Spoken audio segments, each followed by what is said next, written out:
റിനി CPM-ലേക്ക് ആർക്കും സംശയമൊന്നുമില്ലല്ലോ അല്ലേ? റിനി CPM വേദിയിലും CPM-ലേക്ക് റിനിയെ സ്വാഗതം ചെയ്തത് ഷൈൻ ടീച്ചറും ഷൈല ടീച്ചറും ഒക്കെ ഉള്ള ഒരു വേദിയാണ്. യഥാർത്ഥത്തിൽ റിനി പറയുന്നത് കേൾക്കേണ്ട കാര്യമാണ്. എങ്ങനെയാണ് റിനി പ്രിയങ്കരിയായെന്ന് അറിയില്ല. ഷൈൻ ടീച്ചർക്കെതിരെ വ്യാജ പ്രചരണം വന്നപ്പോൾ കേരളം മുഴുവൻ അവരെ സപ്പോർട്ട് ചെയ്തു. പക്ഷെ രാഹുൽ മാങ്കൂട്ടത്തിനെതിരെ വ്യാജ പ്രചരണത്തിന് തുടക്കമിട്ട റിനി എങ്ങനെയാണ് എല്ലാവർക്കും പ്രിയങ്കരിയായത് അറിയില്ല.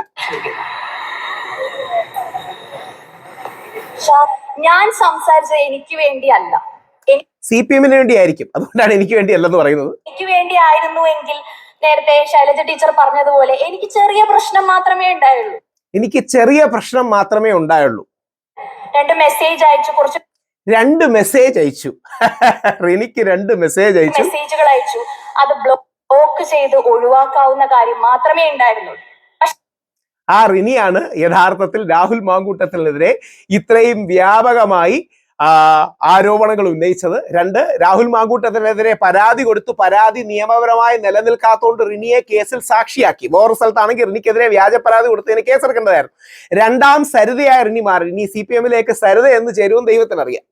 പക്ഷെ ഞാൻ ചിന്തിച്ചത് എന്താണെന്ന് വെച്ചാൽ, ഈ വ്യക്തി നിരന്തരമായി പല സ്ത്രീകളെയും ഇങ്ങനെ ട്രാപ്പിലാക്കുകയും ഉപദ്രവിക്കുകയും ചെയ്യുന്നുണ്ട് എന്ന് അറിഞ്ഞപ്പോൾ. എങ്ങനെ അറിഞ്ഞു? റിനിയോട് ആര് പറഞ്ഞു? എന്താണ് തെളിവ്? ഇതൊക്കെ ചോദിക്കണ്ടേ? ഇതാണ് യഥാർത്ഥത്തിൽ നമ്മൾ ചോദിക്കേണ്ടത്. പല സ്ത്രീകളെ ട്രാപ്പ് ചെയ്തു. റിനി എങ്ങനെ അറിഞ്ഞു? റിനിക്ക് എന്താ തെളിവ്? റിനിക്ക് പോലീസ് സംവിധാനം ഉണ്ടോ? ഇന്റലിജൻസ് സംവിധാനം ഉണ്ടോ? രഹസ്യാന്വേഷണ വിഭാഗം ഉണ്ടോ? റിനി എങ്ങനെ അറിഞ്ഞു? അതിന് എന്ത് വെരിഫിക്കേഷനും എന്ത് വാലിഡേഷനും എടുത്തു? ഞാൻ എന്റെ കാര്യം മാത്രമാണോ ആലോചിക്കേണ്ടത്? അയ്യോ പാവം, ഞാൻ എന്റെ കാര്യം മാത്രമാണ് ആലോചിക്കേണ്ടത്. യഥാർത്ഥത്തിൽ പച്ചക്കള്ളി സ്വന്തമായിട്ട് റീച്ച് കിട്ടാനും രാഹുൽ മാങ്കൂട്ടത്തിലിനെ രാഷ്ട്രീയമായി തകർക്കാനും ബാക്കി സ്ഥാപിത താല്പര്യങ്ങളോടുകൂടി ഇതിലേക്ക് വന്നതാണ്. മറ്റു സഹോദരിമാരെ കുറിച്ചും ഏത് സഹോദരിയെ കുറിച്ചാണ് നീ ആലോചിച്ചത്? നീ ഏത് സഹോദരിയാണുള്ളത്? ഇവിടെയാണ് ഇത്തരം ഡ്രാമ ക്വീനുകൾ, വെറും നാടകക്കാരികൾ, ഡ്രാമ ക്വീൻ. ഈ ഡ്രാമ ക്വീൻ ആണ് യഥാർത്ഥത്തിൽ. ഇങ്ങനെ മറ്റ് പണ്ട് സഹോദരിമാരെ കുറിച്ചുള്ളതാണ് സരിത. ഇത് ഞാൻ എന്റെ മനസ്സിൽ സൂക്ഷിച്ചു വെച്ച് ഇതുപോലുള്ള ക്രിമിനലുകളെ വളർത്തി. എങ്ങനെ ക്രിമിനൽ ആണെന്ന് റിനി വെരിഫൈ ചെയ്തു? റിനിയാണോ ഈ നാട്ടിലെ ജഡ്ജ്?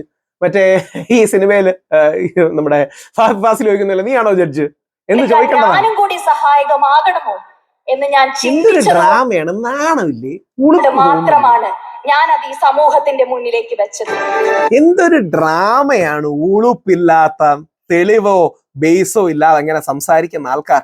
എന്നിട്ട് ഇനി അടുത്തത് CPM-ലേക്ക് സരിത എന്ന് ചേരുമെന്നുള്ളതാണ് എന്റെ ഡൗട്ട്. സരിതയും കൂടെ എങ്ങനെ എടുക്കണമെന്നുള്ളത്. അങ്ങനെ CPM-ലേക്ക് സ്വാഗതം ചെയ്തു എന്നും പറഞ്ഞു റിനിയെ.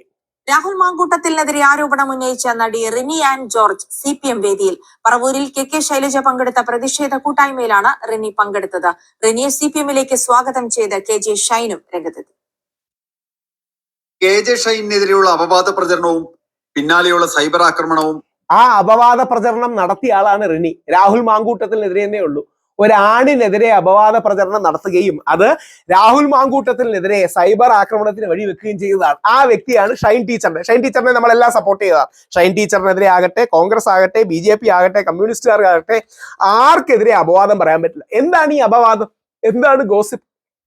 തെളിവില്ലാതെ ആരോപണം ഉന്നയിക്കുന്നു, അതാണ് ഗോസിപ്പ്. അപ്പൊ CPM-ലെ സഖാക്കൾ മനസ്സിലാക്കേണ്ടത്, ഇനി അടുത്ത സരിതയെ കൂടെ എടുക്കരുത്. സരിതയെ കൂടെ ഒരുപാട് ഉമ്മൻചാണ്ടി സാറിനെ ദ്രോഹിച്ചു. അടുത്തത് സരിത കൂടി CPM-ലേക്ക് വരുന്നു എന്നുള്ളൊരു വാർത്ത കേൾക്കാൻ ഇടപെടരുത്. ഇങ്ങനെ അപവാദം പ്രചരിപ്പിക്കുന്നവരെ, പച്ചക്കള്ളം ചെയ്യുന്നവരെ, വ്യാജ ആരോപണങ്ങൾ ഉന്നയിക്കുന്നവരെ പ്രോത്സാഹിപ്പിക്കരുത്. നാളെ അത് CPM-നെതിരെ ആകാം. ഈ മിന്നു മുനീർ നാളെ വ്യാജ ആരോപണം നമ്മുടെ മുകേഷ് ഏട്ടനെതിരെയാണ്. ഇനി മിന്നു മുനീറിനെ നിങ്ങൾ ചെയ്യൂ. ഇനി നാളെ തിരിച്ച് കോൺഗ്രസ്സുകാരും ചെയ്യരുത്. ഇത് നമ്മൾ ഈ വ്യാജ ആരോപണം പറയുന്നവരെ വെച്ച് അങ്ങോട്ടും ഇങ്ങോട്ടും യുദ്ധം ചെയ്യരുത്. അത് നാണക്കേടാണ്. അത് ധാർമ്മികതയ്ക്കും സത്യത്തിനും എതിരാണ് എന്ന് തിരിച്ചറിയാൻ നമുക്കാകട്ടെ.